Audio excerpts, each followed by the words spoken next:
What is up, everybody? Sven Diesel here. We're going to be making the BC Leech. That stands for Buggy Carp Leech. This is a pattern I've had a lot of luck with, and usually I make it in a dubbing brush, but for this we're going to show how to do it without a dubbing brush for those guys that want to do it at home. So what we're going to do is we got a Gamakatsu size 2 hook in the vise. We're going to be using some Semperfli nano silk and a 6/0. This is very critical because we're going to be making or substituting for our dub brush, which I typically use a stainless steel wire. So I want this to be ultra durable, and so we're going to do a double threaded dub loop. So let's get our thread back to the bend of the hook, and we're going to be using for the tail some Whiting Farms Superbou. I really love this particular feather for this because I don't want the tail to be super dense. And with these feathers, you can see it's got a good core, but then some really wispy ones up towards the top. And I'm going to tie this feather in with about if you went to the end of the wispiness, the end fibers, it's about 1.5 length the shank of the overall hook. And so we're going to tie that up, leaving about 1.5 eye gap right there at the front, and that's going to be for the head. And then we're going to add a second feather. This is kind of one of those things you got to judge it. That if you don't know how much marabou you want for your tail, the key is get it wet, and you can see the taper on whether you're using too little or too much. With most of my marabou tails, I tend to underdo it because I like a sparser tail. However, you can always trim it and taper it better when you're out on the water and watching it ride as well, but you can't add more fibers to it. So that looks pretty good to me. I'm going to make this a little bit durable. We're going to use some Z cement with most of my buggers and leeches. I'm going to add a generous amount right now and kind of saturate those two feathers so that it's going down to the hook shank. And then we're going to use some nice securing wraps now and work our way up to almost the hook eye, just to get a few thread wraps in front of this marabou. And you can see that really just slendered it down really nice. And now we're going to create our dub loop. I'm not splitting the thread. I'm going to twist it so we get a nice little point there where I'm going to tie in these fibers for our dub loop. And so I'm going to advance my thread up to where we're going to tie off, and that is pretty much it.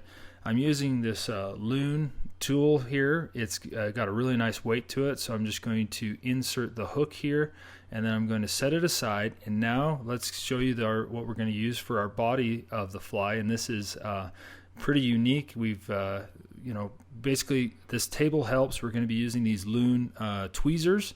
I found them to be super good, especially for the length of flies I tie.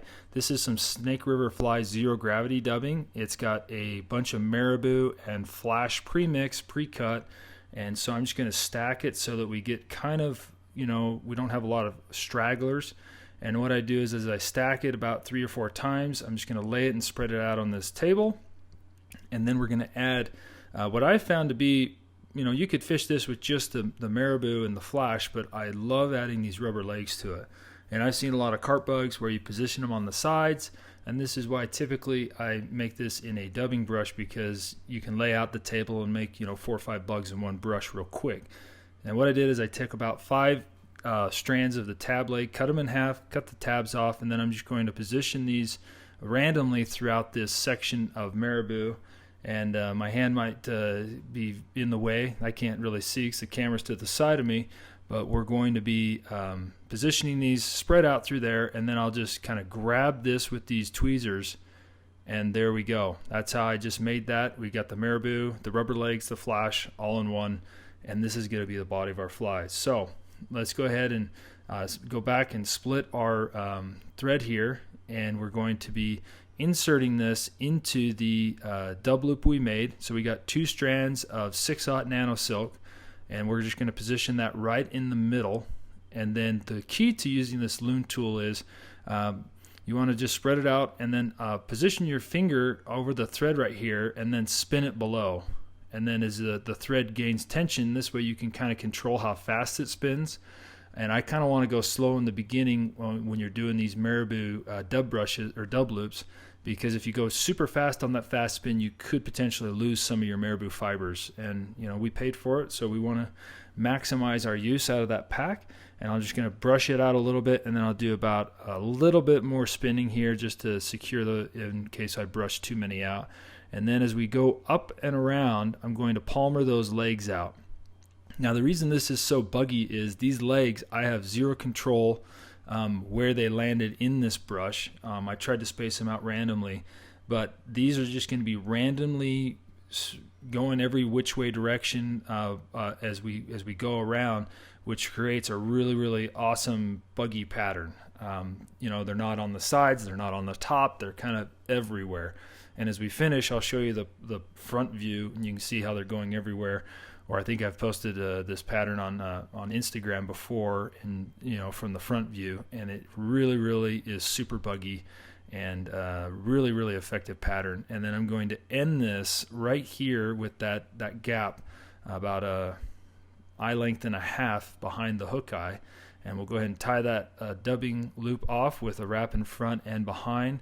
You can see these tab leg rubber awesomeness is just getting in my way right now, so I'll trim that out, pull all the fibers back, and kind of clean up that, making sure it's ultra secure and durable.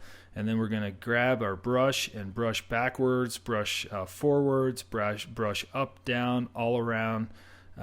That way we get any of those fibers we just trapped or rubber legs out of, benefiting the fly rather than just being matted down to the core. And that just looks like a hot mess, but we're going to clean it up. We're going to add a little bit of a head to this. And so to prep that, I'm just going to wrap my thread up and down, almost like you would like a clouser or putting a nose on a fly, because we're going to be wrapping one of these freshwater cape feathers. This is the Badger orange, and I'm going to pull it from the back. I want it to be large and in charge, since this is a size 2 hook, and I want it to be a little bit webby, so I'm going to leave some of this webbiness here because that allows a little bit of flowiness. The tip here is super stiff fibers, and I'm going to prep it by pulling, creating a little triangle there, and I will secure it with 3 or 4 wraps going backwards, and then I will hold up that little tag end we have there, and then jump my thread and wrap in front of it just to kind of get it up so I can trim it out a little easier. You can see it's just right there, really nice, ready to be trimmed out. And make sure you get all those fibers so we don't have any interference with our hook eye. And then I'll do one up, one down, just to make sure that feather is secure. There's nothing worse than having it come out. And so you can prep your feather by pulling these fibers back, just moisten your fingers, pull them back.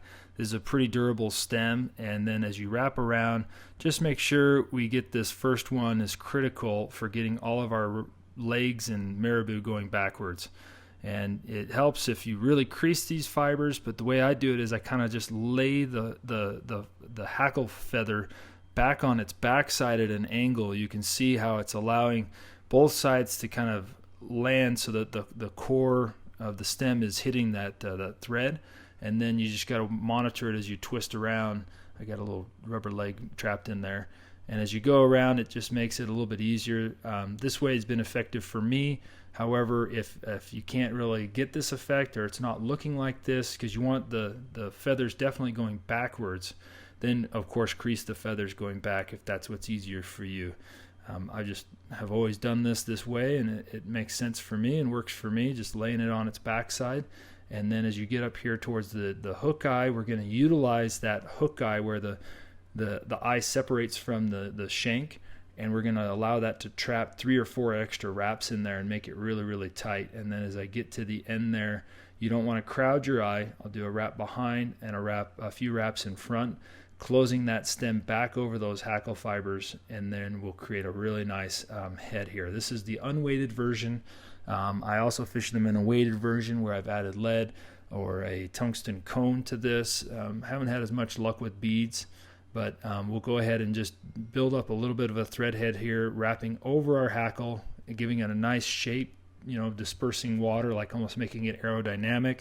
If you got any stray fibers, go ahead and burn those out or trim them out, and then we'll go ahead and resin this head and make it ultra secure. So I'm just going to do a 3-turn whip finish, and we will cover this with a UV resin. So for this fly, I'm going to be using some Semperfli no tack.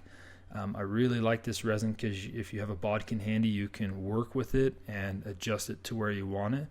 And then this bottle I've had for quite a while. I don't even know how long I've had this, but I've gotten a lot of use out of it. It seems to just be the never-ending bottle.